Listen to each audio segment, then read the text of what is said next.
morning. And salam alaikum. My name is Molly, or Amalia if you prefer, and I will be your service leader this morning. All are welcome here. Words from Michel Legrave.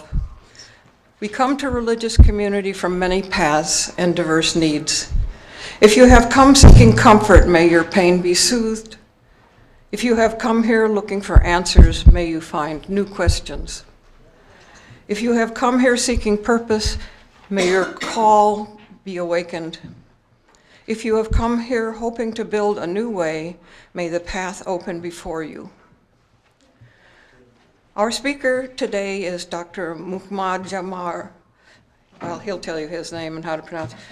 Dr. Mike, as he is often called, is a surgeon at the Bonsecourt Rappahannock General Hospital in Kilmarnock, and he is by now the affiliate surgeon for UUFR. He will speak to us this morning on the patients who became my teachers, life lessons learned early in my career.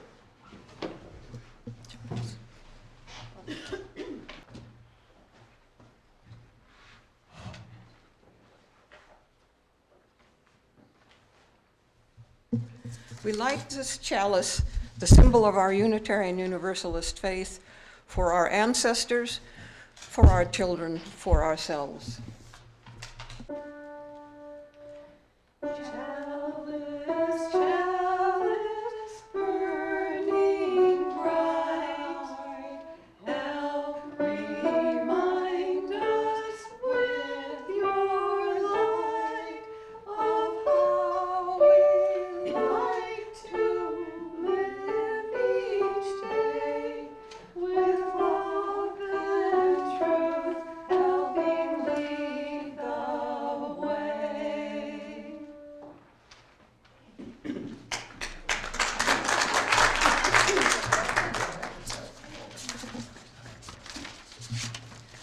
Effective listening fosters an environment of trust and safety.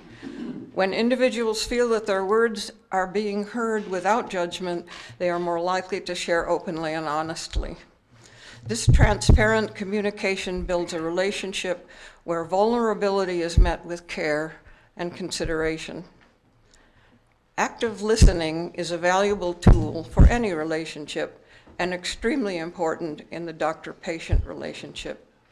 It allows doctors to adopt a more holistic approach to care, where physical, emotional, and social aspects are considered. When patients come from a different culture, much can be learned to align sensitive care by listening to their concerns, values, and lifestyle. I am pleased to welcome back Dr. Mike Jawhar. This morning, his topic is the patients who became my teachers, life lessons learned early in my career. Dr. Mike first visited UUFR after Tom Parrish in a post-procedural fog, listened as Dr. Mike was speaking to his associates. Great listening, Tom. Dr. Mike is a Palestinian American born in and spent his early years in Richmond, Virginia. As a teen, he lived in the occupied West Bank in a small town near Jerusalem. He was a student at the Quaker-run Friends School, then in a private Christian school in occupied East Jerusalem. When he returned to the U.S., Dr. Mike earned a Bachelor of Science at Old Dominion University and continued to Eastern Virginia Medical School, where he earned his medical degree. Dr. Mike? Thank you for that kind introduction. I almost feel like there's not the need for the talk today when we've heard the concerns that were brought up and the issues that you brought up concerning listening, which is actually in my talk. I assure you, she did not get a chance to see it before, and it was just like, but listening to how we just started with this service, in particular in terms of the topic that we're going to discuss, of how many people have health concerns, pain issues, how much that impacts us on a daily basis, and we almost consider it part of the routine. But for the people who are undergoing it, it's not routine. I want to say that Sonia and I are honored to have been invited back in your fellowship for a second time. A special thanks to Marley for being so gracious in her assistance and indulgence in allowing me to pick the topic for today's discussion. And I also want to thank Tom for introducing us to your community. We are both humbled by the warmth and openness of how we have been received by all of you. Thank you. So the reading for today is a poem about pain by David Budbill. I can feel myself slipping away, fading away, withdrawing from this life just as my father did. When the pain you're in is so great, you can't think about or pay attention to anything but your own pain. The rest of the world and all other life don't matter. I think about my friends with dementia, cancer, arthritis, and how much more pain they are in than I am, but it does no good. Their pain is not mine, and therefore, no matter how magnanimous, their pain is not as important to me as my own. As we've talked about and as I've listened to you, when you bring up your joys and concerns, healthcare is an intimate, emotional issue. As physicians sometimes and healthcare providers, we think of it in terms of just medical terms. Medicines, procedures, treatments. Those of you who have dealt with illnesses either in yourself or with loved ones recognize it is 24/7 all-consuming, and that is a component where primarily I've learned so much from other people in my career. So when I was looking for a reading to correlate with my talk today, I stumbled across the one that I read earlier. It resonated with me for a couple of reasons. The first is the understandable feeling of pain and despair and self-absorption that can occur with this. I imagine everyone who has had serious pain can relate to this. I know I can.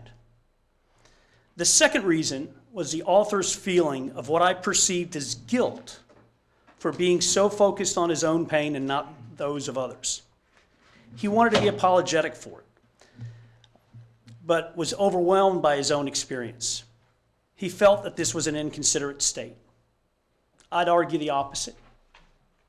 I hope that those who are not in pain or suffering would be the most understanding and supportive of those who are in need. We should have the clarity of mind and freedom from distractions that are so closely associated with these states. When I look back on how I felt when I experienced pain and think about the interactions I have had with people during those times, which interactions were the most meaningful? Why were they meaningful? What did I learn from them? I've always told my family that if I ever wrote a book, which I'm not going to, my brother is the English major, it would be based on my experiences during surgical residency. Those 5 years of stress, sleep deprivation, victories, defeats, highs and lows taught me so much, not just about medicine, but about people, and perhaps most importantly about myself. So much of how I believe I should interact with people has its foundations on specific encounters with a handful of patients. In medicine, particularly during hospitalizations, you get to see people at some of their most vulnerable states. Pain, fear, uncertainty affect most patients and or their families at some point during the stay. Learning how to identify these issues and how to react to them was something that I owe a debt to those who I've provided care to. I'd like to share 3 of these stories which were transformative to me and I still reflect on frequently. And by the way, I picked 3. Just listening on the joys and concerns today, there's at least 3 or 4 more that other patients can tell us now, and I have a feeling this is going to resonate with you. One, caution. A lot of these are somewhat emotional, as I'm sure those of you who have experienced healthcare. Bear with me if you can, I'll try to get through it. We had a saying that we heard often during my residency training, which was that the most dangerous physicians were the ones who didn't know what they didn't know. This means they were not aware of the gaps in their knowledge or training. Another way to put it, which I heard at a surgical review course, the eyes cannot see what the mind does not know. It could be staring you in the face, and you're not going to identify it because you don't recognize it. During my senior year at ODU, I worked part-time as a phlebotomist at Centera Norfolk General Hospital. One day I had a blood draw on a patient in the ICU who had a recent stroke. We'll call him Mr. Smith. I went in and identified myself and the purpose of my visit. Mr. Smith looked at me, but he didn't speak. I went to straighten his left arm, which was flexed, and he resisted. So as I continued to straighten his arm and told him to relax so I could draw the blood, he continued to look at me with this blank expression and didn't relax his arm. I gradually applied increasing pressure and reached a tipping point where I overcame the resistance and was able to draw the blood without difficulty, left the room. I assumed that he was frustrated or unhappy with his situation. I could understand that, but I'll be honest. I felt a little bit of resentment on why he was making my job more difficult. I mean, after all, I was there to help him. I didn't think any more about that incident until 2 years later. At that time, I was attending medical school and was in a lecture about strokes. The professor was explaining how strokes in different areas of the brain cause different injuries and symptoms. As we've heard today, I can imagine all of us here in this room have had some interactions with somebody who's had a stroke. He described a phenomenon known as clasp knife rigidity. This is a phenomenon which can occur with certain types of strokes. It results in patients giving increased resistance when a muscle is stretched until it suddenly relaxes and gives. And it hit me when I was sitting in that lecture hall. This is what Mr. Smith had, and that's why he didn't relax his arm.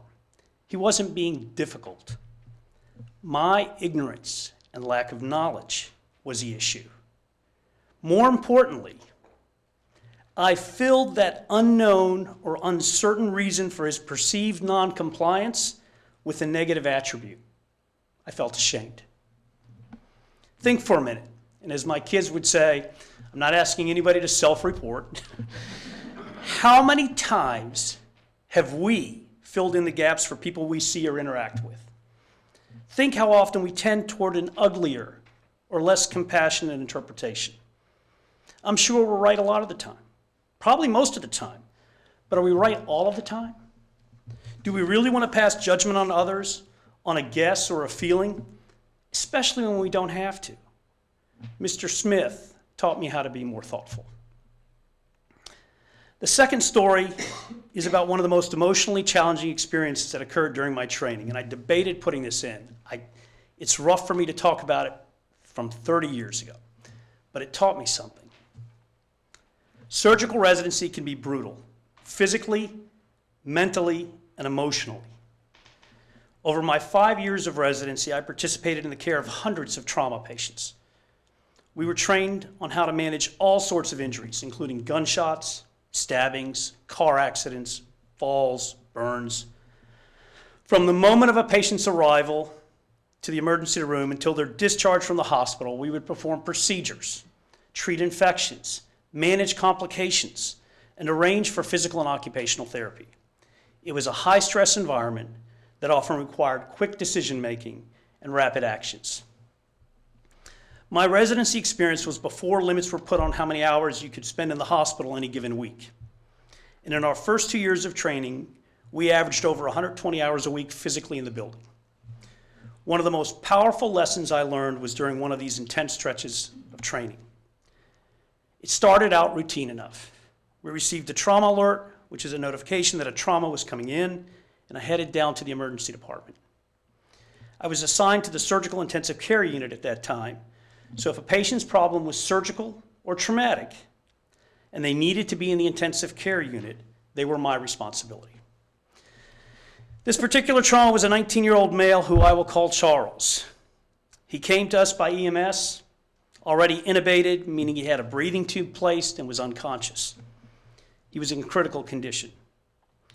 He had suffered chest injuries, which had collapsed both of his lungs, multiple fractures to his ribs and legs and pelvis, and a severe brain injury with bleeding and swelling. This was a result from a drunk driver hitting him in his car when he was a restrained driver. He was doing nothing wrong. After we stabilized him as much as we could and determined the extent of his injuries, We took him to the surgical intensive care unit. Up until that point, I had had no interaction with his family. Other providers were doing that. My sole focus was on trying to keep him alive. The neurosurgeon came in to consult on Charles, and the prognosis was poor. He didn't think he would survive the next few hours, and his injury was not amenable to surgical treatment. My understanding from the nursing staff was that the neurosurgeon spoke to the family and shared this information. For the next 6 hours, we tried everything we could to stop the swelling on his brain with different treatments, including medications and changes in the ventilator settings. We fought against the difficulties of his collapsed lungs by putting in tubes in his chest. We transfused him with blood. We did everything that we could think of, including things that were right on the fringe of what we were supposed to be able to do medically or surgically to try to, quote unquote, save this kid. My attending, the surgeon who had completed a trauma fellowship, checked in on us frequently and provided guidance and confirmation or adjustments as needed. This guy was a brilliant clinician. His knowledge base was vast, and I learned so much from him. But he wasn't what I would call a people person. He avoided talking to families whenever he could. Having said that, if I had sustained a traumatic injury when I was in Ohio, I would have wanted him to care for me. As the night went into the morning, the outcome of our attempts became obvious. His injuries were not survivable.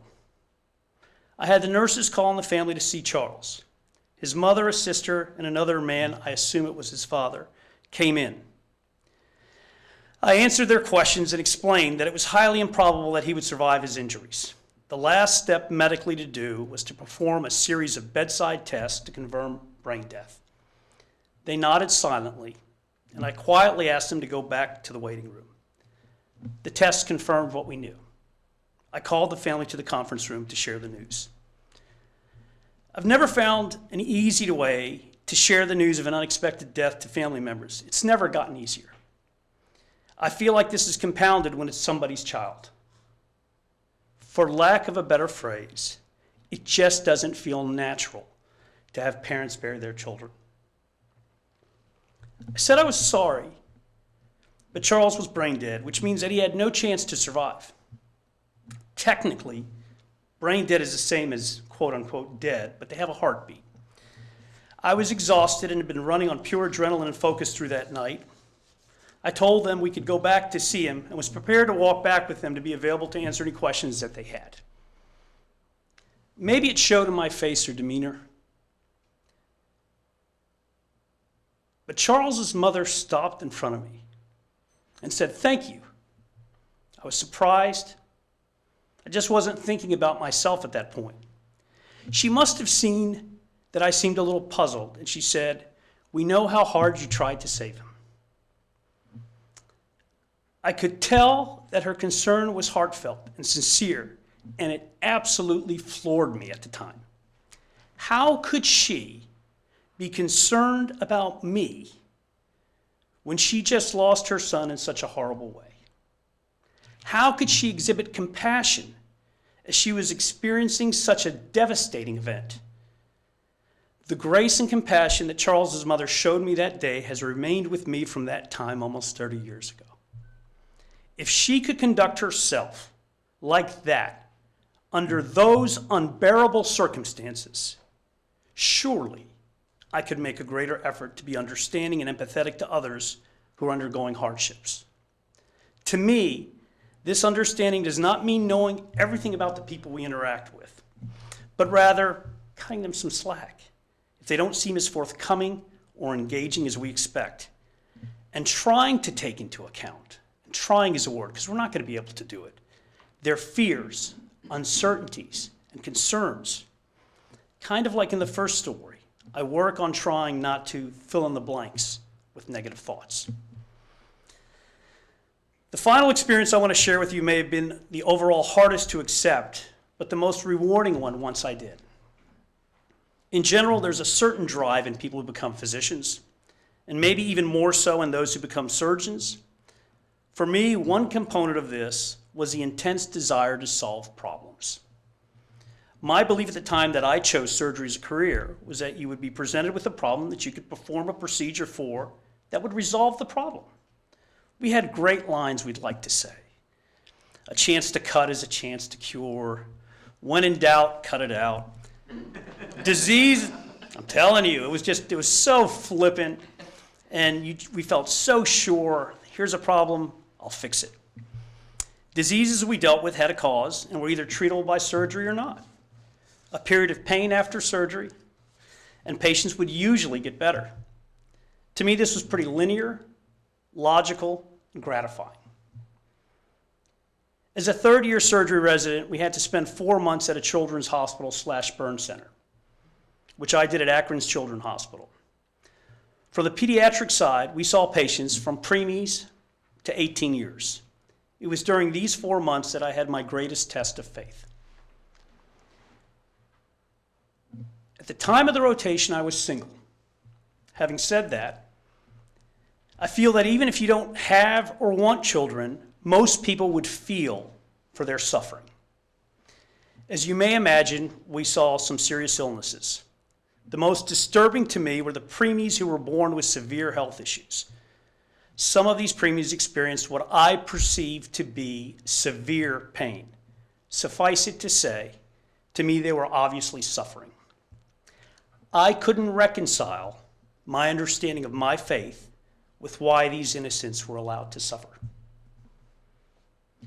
Islam shares the belief of other religions in that God is compassionate and merciful. If that is the case, why would he allow the suffering of these newborns? What was the perfect purpose? Where's the logic? The question tormented me throughout my rotation and led me to seek answers from others who I deemed had greater knowledge and faith. My initial questions were met with answers that didn't seem possible to be right. I continued to question as I became more depressed with the inability to reconcile the two concepts. Finally, I received what I believe was the only possible answer, and it came from my younger brother. To paraphrase, he said, "We don't know why, and it may not be for us to know why." Essentially, it's the same answer that God gave to Job. Where were you when I laid the foundations of the earth? The concept of being able to submit to the will of God and accept that I cannot understand the logic of certain situations seemed then and now to be the only answer. Now, this in no way means we should shirk our responsibility or ability to try and improve our own and mankind's situation. My faith teaches us the concept of tawakkul, which is exemplified in the saying, "Trust in Allah, but tie your camel." We should all do what we can to have a better situation. But sometimes, even often, the results of a situation do not turn out the way we want. In these situations, like all others, I accept the will of God. I certainly recognize that this concept is not unique to Islam. As an aside, after these somewhat dark stories, I want to assure you that some of the most rewarding days of my life occurred during residency. There were plenty of incredibly gratifying patient encounters and feel-good stories. I just didn't want to bore you with those today. I want to conclude by sharing that these concepts that were taught to me are the ones that I try to apply in my interactions with others, and not just by the way across healthcare. I think the idea of empathy may be what I'm driving at. The ability and conscious decision. I think there's two components of it. It's not that we're just capable. We consciously make the effort to do it. Allows us to be better communicators, and I would argue better people. Using this concept is often painful. It certainly has been for me. But by acknowledging other people's feelings, emotions, and beliefs, and not just listening to them, but as you said, hearing them, has hopefully made me a better physician in person. None of these ideas are original or new. These aren't things that I've created or came up with. How I came to understand and accept them is unique to me, just as I imagine how you take or modify them is unique to each one of you. Again, reiterating the theme of my first talk with you, we are more similar than dissimilar. We all have fears, hopes, doubts, and questions about our place in this universe. If we start with this premise when we interact with others, I think the world can be a better place. Thank you.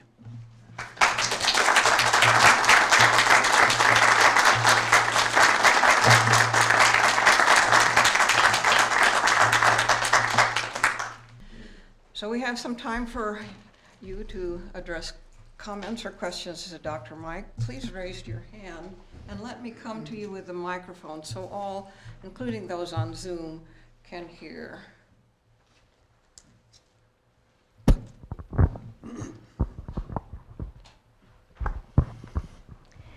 Thank you very much. It was much needed.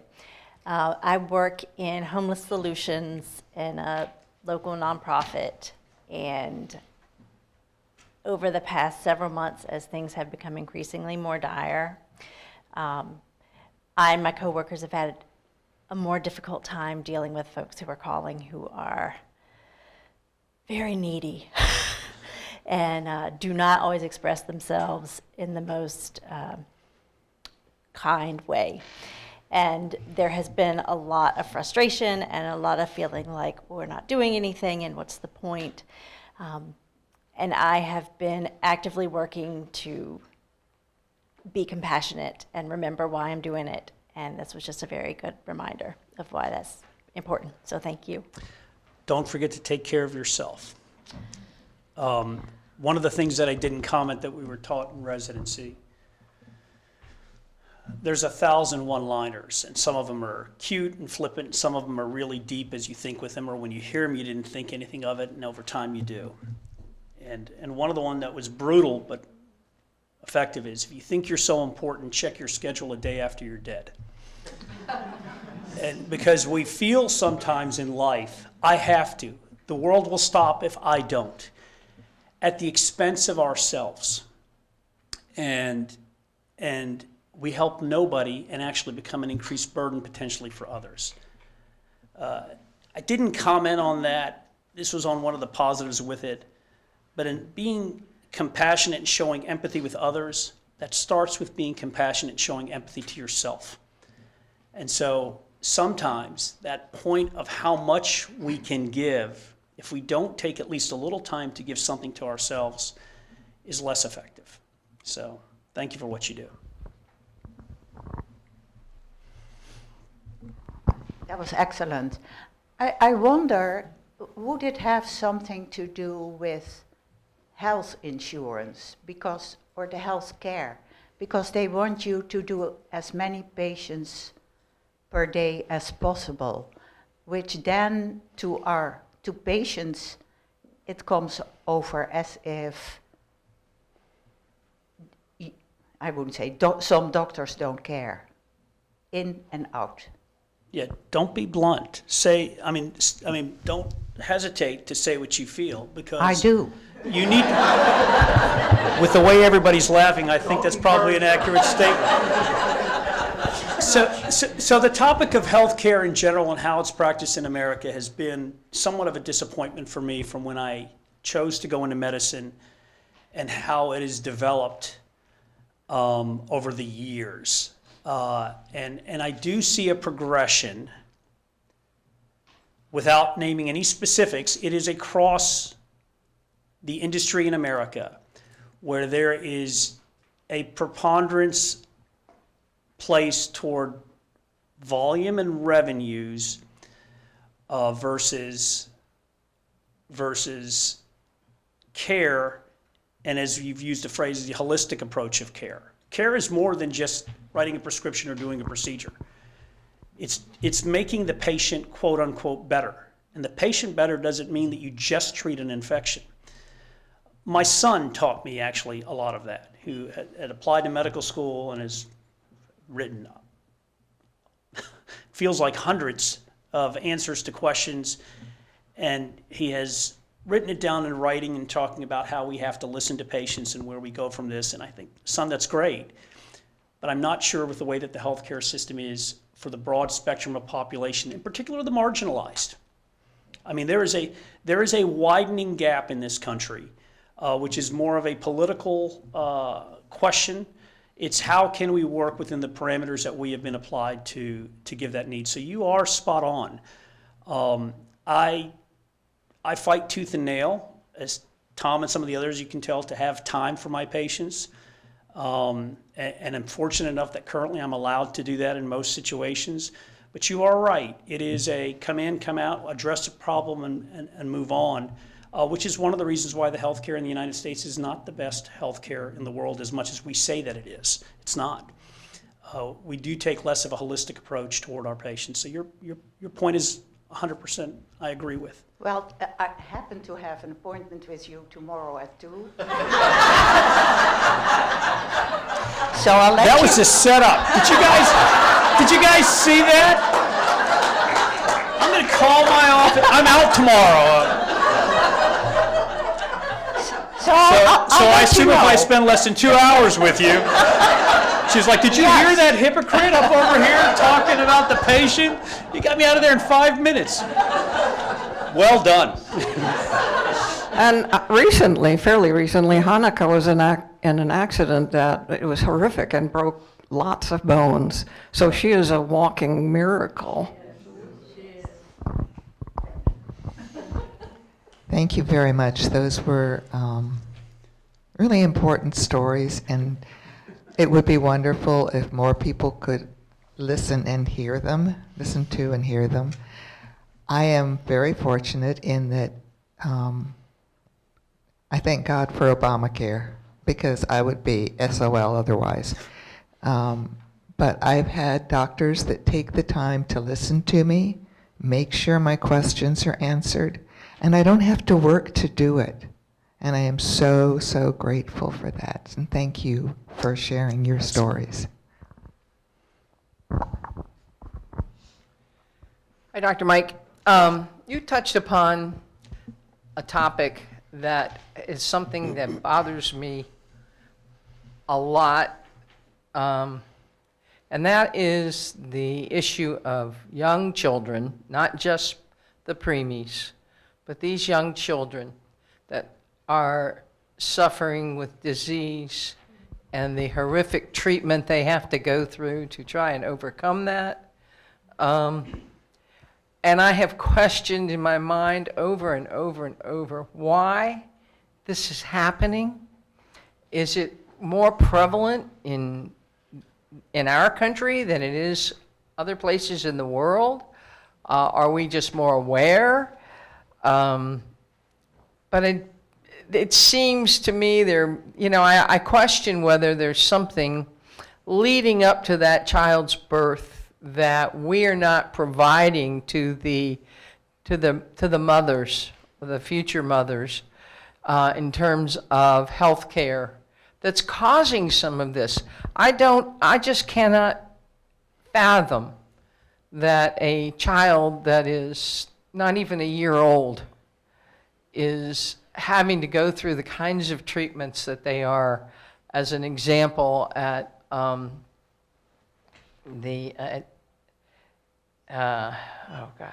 the place in Tennessee? I've just lost it. St. Thomas? St. Jude's, yeah. I know of one right now, and what that child's been through is just unbelievable. And not even halfway there. And faced with the probability of bone marrow transplants and what have you down the road. So, I appreciate your perspective on that. It helps calm me a little bit about thinking, well, it's something that we don't know why, and we're not supposed to know why. But it surely does burden me, and I wish that the medical community could find the root cause of what's causing these children to be born with these diseases at such high levels. So one of the places where we fail as a nation and as a healthcare system is preventive healthcare and taking care of ourselves in terms of well-being. We're very good. We are exceptionally good of developing procedures, creating drugs, finding treatments. We're top tier. I don't know if there's a country in the world that's better than us in doing that. But maintaining our population healthy or preventing them to get ill in the first place, we do an abysmal job. Now, I have my own biased, cynical way. As much as I sound like, I think they feel like there's no money in it. There's money for a procedure. There's money for a hospitalization. But if somebody's well, for cents on the dollar, I hope I'm wrong, like on some of the other things, I really do. But as the years have gone by, I've seen nothing to dissuade me from this. And so, would that resolve all of those issues? Absolutely not. Could it significantly minimize it? There are specifics. I specifically chose the word when I said suffice it to say the children were suffering. I didn't want to there's only so much gloom and doom in a talk that you can put where you just want to tune out because it's just too much and sensory overload. But a lot of these were drug overdoses of the parents, lack of prenatal health care. These were not in a void where it was just the 1 in 10,000 genetic abnormality that sporadically shows. There were preventable causes prior to developing the illness. And in my experience in Ohio and in Virginia, training in Ohio for surgical residence elsewhere, that is not where the focus has been. Where in other countries who have longer longevity and better well-being and health, that is where the focus is. So the solution is out there. We don't need to reinvent the wheel, but that is currently, and through my lifetime in healthcare, has not been the direction where we have decided to place our resources. It will not solve it all. I'm not going to sit here. I hate guys who tell you, oh yeah, and if we do this, it'll cure childhood cancer. But you can look at the data of countries that have done that in Europe and in Japan, where they have longer longevity, better overall health, and lower cost for health care. I hope I'm wrong. I hope that's just me being a cynic, and I apologize. But I just tell you with my experience, I feel that's there, which goes to the concern of the question that she asked earlier about the time with the providers. Right. It's all connected, I think. Yes. My ADHD is rushing through my mind right now with so many different thoughts. You are such a salve. Thank you. My latest beef with the medical community is the diagnosis of dementia and the move now for family care, home care, and the struggles that you go through to figure out how to do it. And there's not a lot of help out there from the medical community. My experience is we're viewed as palliative, and it can't be fixed, and that's absolutely true. And it's going to be a long haul, and I don't know how to help you with that. And so if I get a pat on the back, I accept that. A doctor that will put his arm on my shoulder and say, I hope you're doing okay. But to listen to the poem that you read today was wonderful, because one of the things that you feel as one of those family home givers, health home givers, is guilt. There are times when you look at your loved one with exasperation and say, I don't think I can do this right now, and you have to put on your big girl pants and do it. But the guilt is there for feeling like I can't do it. And so that's something that I'd like for the medical community to understand, is those of us that are, and I have to say I have wonderful friends and folks that are coming in now to help. Donna, thank you. You are my angel. But it's very hard when you take this journey on and you make the commitment that you are not going to put your loved one in a facility unless you absolutely have to. We need a little bit more attention from the medical community instead of handing us a pamphlet saying call these people. Just 5 more minutes would really be welcome. Yeah, the support systems established, again, I'll reiterate kind of what I said earlier. We're fantastic at taking care of acute problems. I'm not aware of some place that does it across the board better. But we're not good at taking care of people before and after. And that is I feel strongly that that is a decision that those who have the resources to direct toward that have chosen that that's the direction they're not going to go. Somebody mentioned home health here. I've been here 7.5 years in this community, and the availability of home health in this community has diminished. The choices are fewer. When I came out of residency, you could ask for home health to come out once a day, 5 days a week, and if you really needed them, they'd show up on the weekend, and you would have no problem with it. You would write the order at the time of discharge, the patient was taken care of, and it was quality home health care. That, I'm aging myself. I mean, I finished residency 26 years ago. That is a challenge, and it is not unique to this community, guys. I mean, I've talked to people and friends and colleagues elsewhere. And until we change where our priorities are and where we decide to put funding and how profitable we want these industries to be versus how healthy we want our population to be, those are going to be ongoing challenges. Well, it's simply the way that the doctors approach it. Very medical, as I'm sitting there with my husband in an appointment, and rarely will anybody just look at me and say, how are you? I hope you're taking care of yourself. Just that simple kind of an acknowledgement Right. Goes miles and miles. I know I would nobody agree. can fix this. I would agree. I am a retired medical behavioral scientist. I did my PhD and master's in joint programs with medical schools and graduate schools. And you're going to find I might agree with you because I taught preventive medicine in communications and interviewing. And it was not a positive experience. So I'm glad to hear that somebody has actually picked up on both community health and on the importance of communications with patients. Just a positive statement for you. And I hope I get a chance to talk to you a little bit after this. I hope we make a change. Like I said, I mean, I'm looking at it with a different lens now. I've always felt this way. My son will be starting medical school in the fall.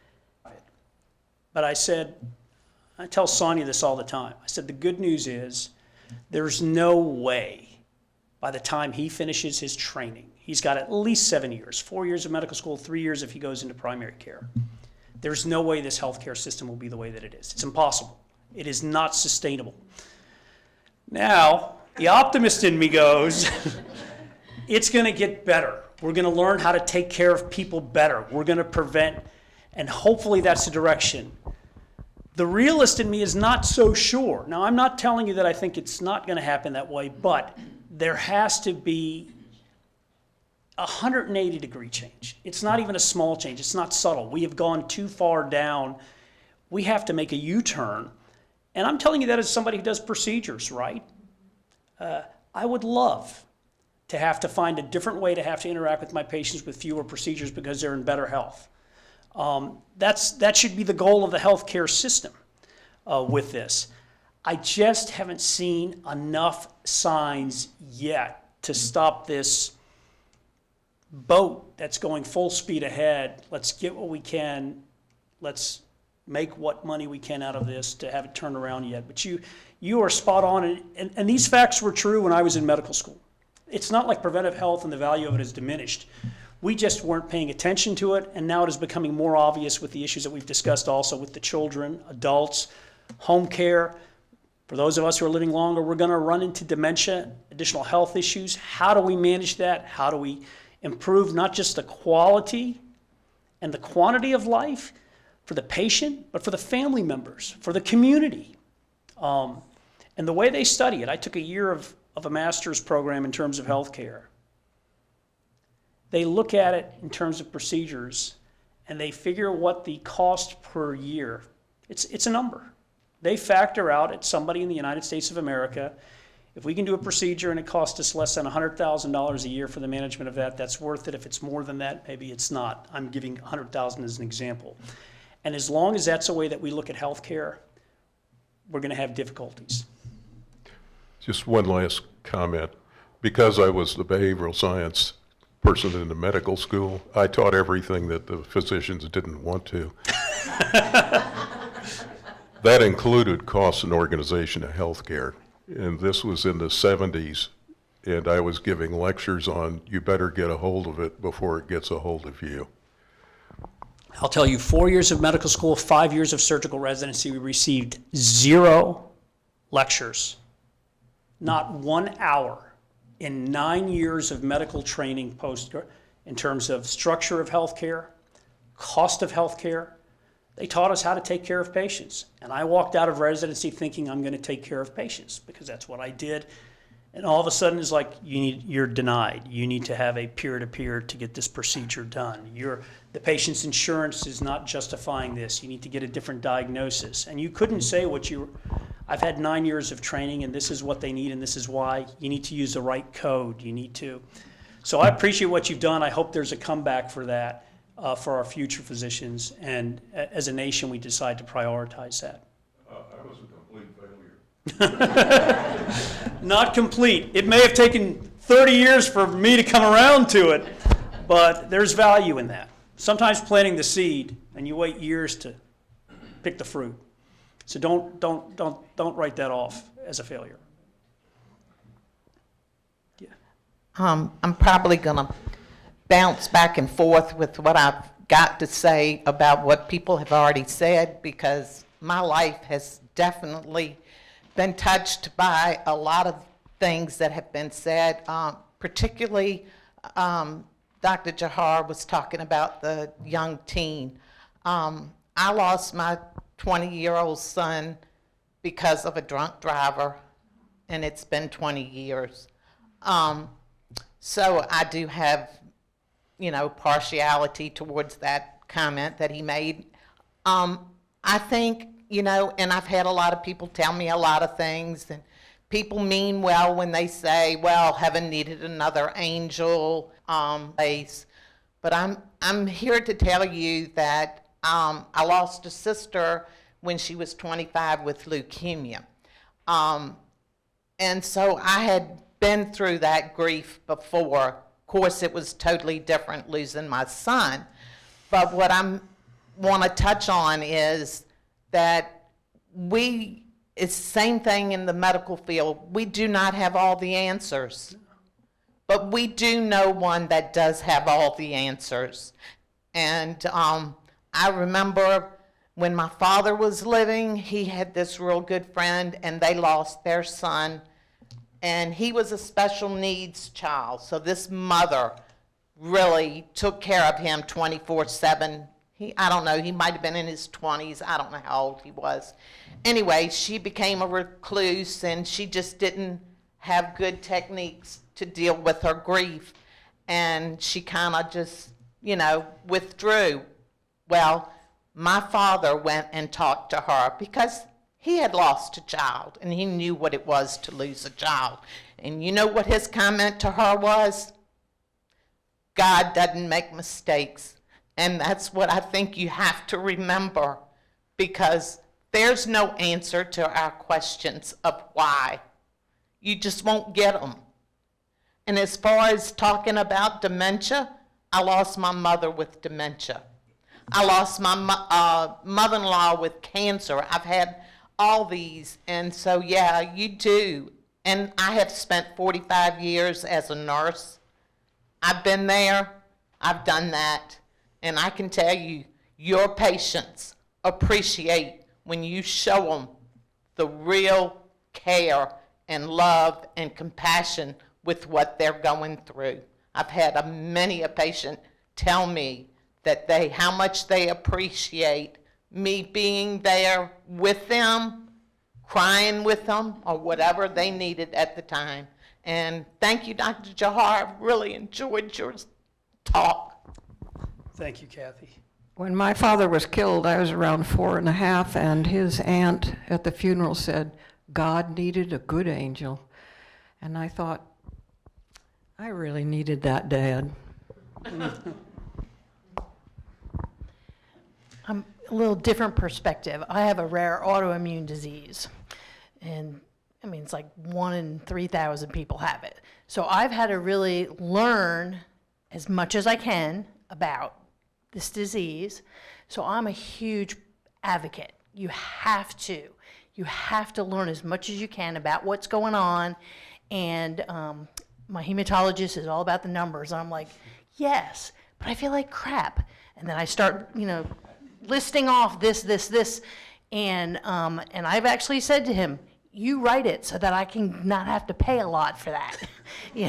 I mean, I've gotten pushy over the years, but that's, I just feel like it's very important that I, stand up for me.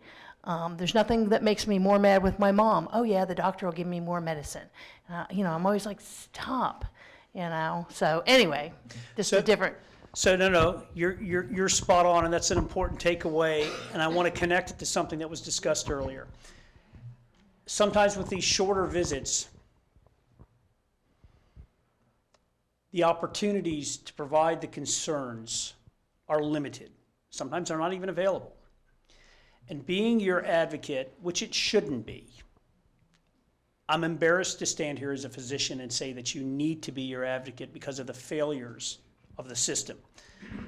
But I'm a pragmatist. Sonia will tell you, I'm very logical, going, look, if I didn't want it to rain and it rained, I'm not going to get angry. I'm going to do something different because it rained. I have no control over that. Therefore, I'm going to make the best with the situation. Being your advocate is critically important, in particular if you have, quote, I'm not feeling right, I feel like crap. I'm not going to share this in this setting at this time.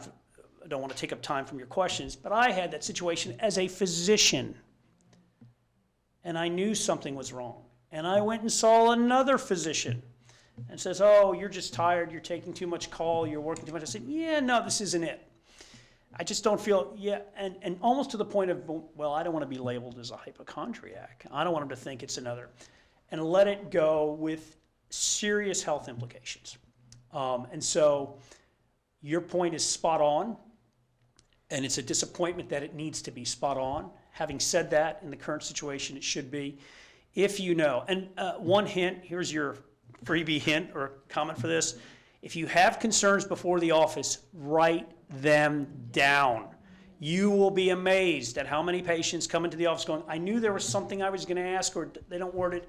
Take your time, write it down on a piece of paper or an index card, and when you come into the room, and if the doctor doesn't ask you, or the nurse practitioner doesn't ask you at the end, are there anything else you'd like to discuss? I have a question I would like to ask. And ask that question that you wrote down and have it placed so that you know that. It is amazing that you get in there and the lights in the room and the blood pressure and people walking in and out, and you walk out of there going, oh, I thought, or you write it down, you'll be well served with that. Wow, there's a lot of thunder in this room.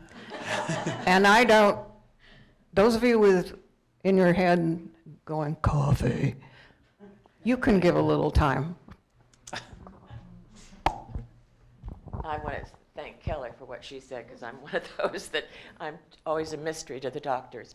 But what I'm hearing and what you carry and what you've offered us, Dr. Jawhar, is that gift of empathy that is so widely missing. And I think so many of us, that's what we're asking for. Even if you can't solve my problem, to have them empathize with, or just say, I'm sorry, we don't know. It's just a precious gift. It's lacking in our culture right now, is this art of empathy. And that's what I am hearing in everyone that's speaking today. And that's something you carry, and I recognized in you the first time.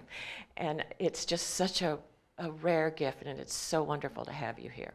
And I'm going to be asking you to come again.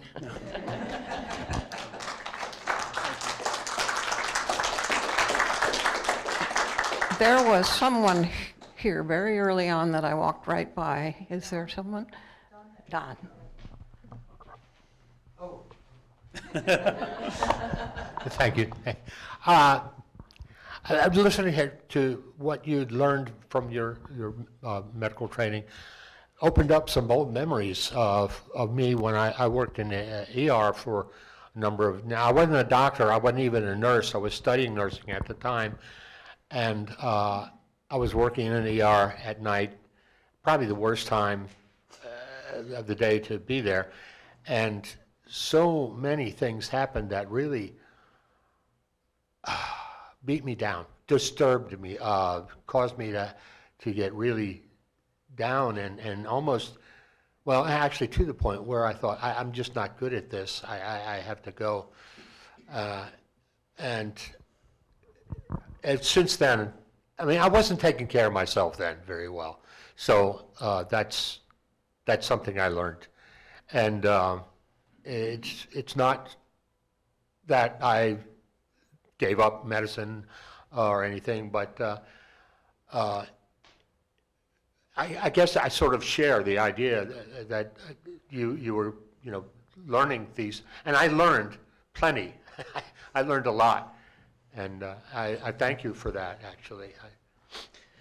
I think it's important. I'm presenting this as a physician perspective and as a surgeon. You shared taking care of a family member with dementia. That's a chronic disease at this point. The likelihood of cure is not there. It's, quote, manage, is what we like to say. I may finish a shift and get to go home. She's got 24/7.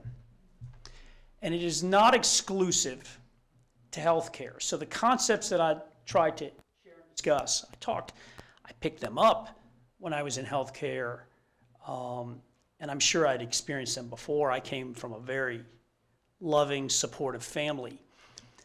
But they applied when I saw that there were others of going, well, these people don't need to be. I didn't expect them to be loving and supporting.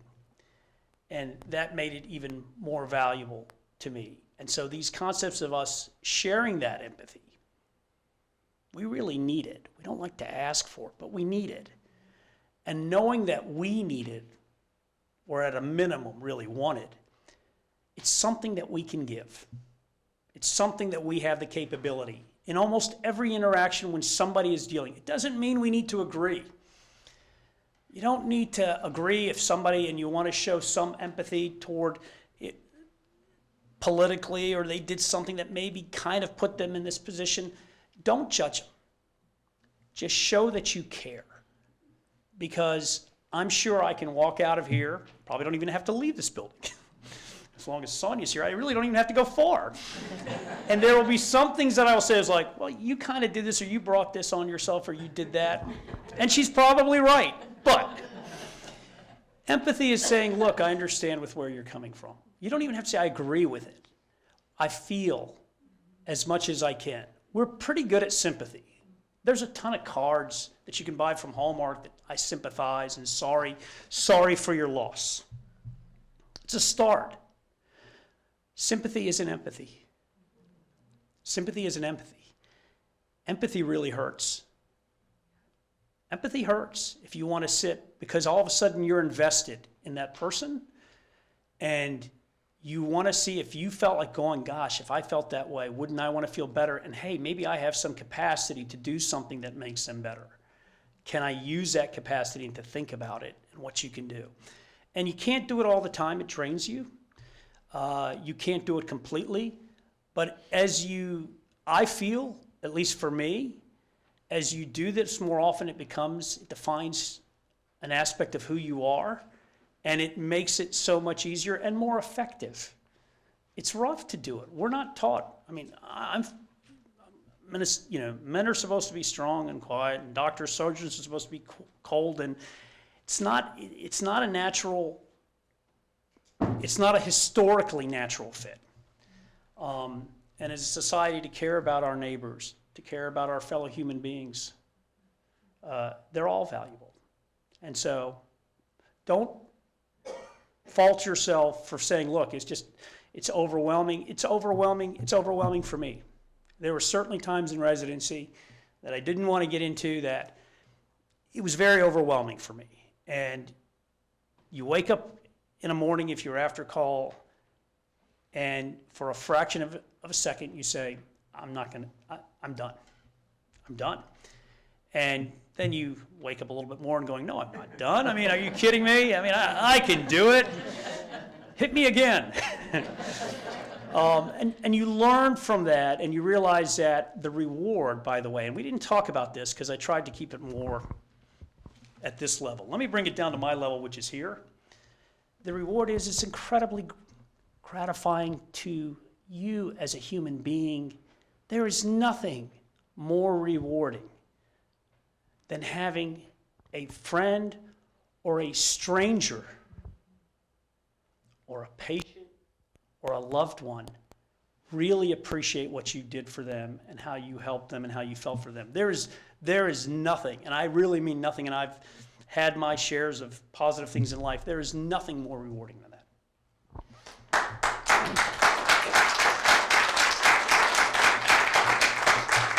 I think we will have Donna be the last question, and the rest of you can mob him as we meet in the fellowship hall. So before I got into home health care, I was an elementary school teacher for 16 years. And when I was You're a glutton for punishment. I am. But when I was doing my student teaching, I still hadn't really worked on my tone. So I'd come from a family where my father was a yeller, and my mom and my sister and I were all cancer, so we're all empathic, heart-centered people that feel into other people. And I was working with this kindergarten class, and a little boy interrupted me one day and said, "Why are you always yelling? Why are you always yelling?" And I took it in and I thought, gosh, am I yelling that much? And within that week, I found out that that same little boy was being abused by his uncle. And it really hit home with me that everybody, they say this all the time, but when it actually comes into your life, it resonates. Everybody you see, everybody you know is carrying something. So even if they don't have an external disability or something that you can see, there's something going on with them, and we need to tread lightly, and we need to be asking each other and setting that example of, a man doesn't have to always be strong in the left brain thing. You can reach out and ask people, how are you doing? What do you need? What can I do to help? And that goes so far, as we evolve as human beings. We're not trying to evolve to be perfect. We're trying to evolve to be more human, because this path that we're on, each of us is a soul in these imperfect bodies that we have to learn how to give up, and it's a painful process. So as we're walking each other home, wherever you believe home may be, tread lightly and ask for the help that you need.